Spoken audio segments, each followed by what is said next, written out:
Okay, here's a shocker for you guys. The director of the ICE agency, Todd Lyons, he's resigning.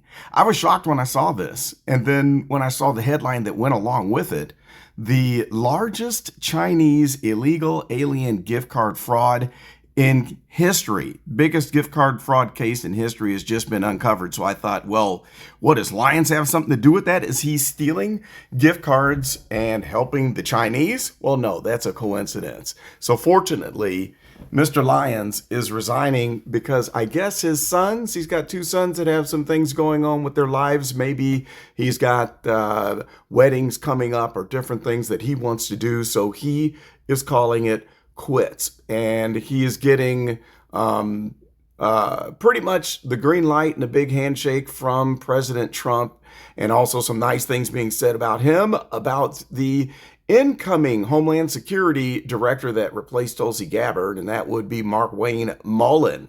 So that's all coincidence. He's going out on good ground, and it has nothing to do with this bust. But let's talk about this bust here.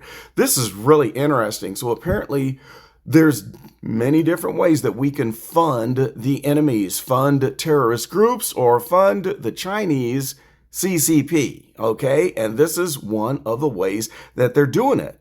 And let's just check out this video here. They talk about it in brief.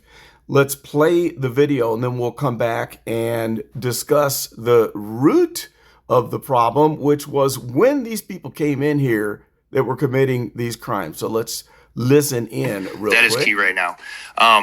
The CCP is a huge threat, as well as their transnational criminal organizations that have come over here to just wreak havoc. I'll give you an example. HSI actually broke the largest gift card fraud case ever, and it was from transnational gangs within the CCP that were sending money back to military units in China. And that all came from gift card fraud here in the United States. So we're literally funding our own adversaries through that fraud. Yes. Yeah. And it was unfortunately military-aged Chinese males that entered under the last administration through the porous border that were able to go. And something as simple as gift card fraud. We're just supplying small amounts, whether it be $20, $15, back to the People's Republic of China. And that was huge. And that's all coming from people who can afford it the least, right? I've talked to some of these people who've been victims of fraud, and it is incredible what these transnational organizations are doing to take advantage of our most vulnerable, many of them senior citizens in places like Iowa, who are taken advantage of. So here's the point. So we open up the borders, and people thought that this was a great idea for Joe Biden to open up the border and claim, oh, well, there's nothing we can do about this. We can't stop the influx of people coming in at the southern border. And after this happens, what we notice is that various groups have found ways, vulnerabilities in the United States that were easily uncovered and exposed where they could steal. And so in this case, you've got the CCP that's sending these males that are Army aged males here. And I guess they got this little fraud ring going on where maybe they were selling gift cards and stealing money through gift cards. And there's tons of different gift card scams. They get pretty complex because people commit gift card scam on a daily basis. But apparently they were using this to send money back to the CCP to fund their army. Okay, so that might be, not so big. But let's think about another vulnerability that was uncovered by a certain group of people that came from the country of Somalia. And so in Minnesota, of course, that ends up opening the floodgates where we see upwards of $18 billion of money, of taxpayer money that's stolen that goes out of the country.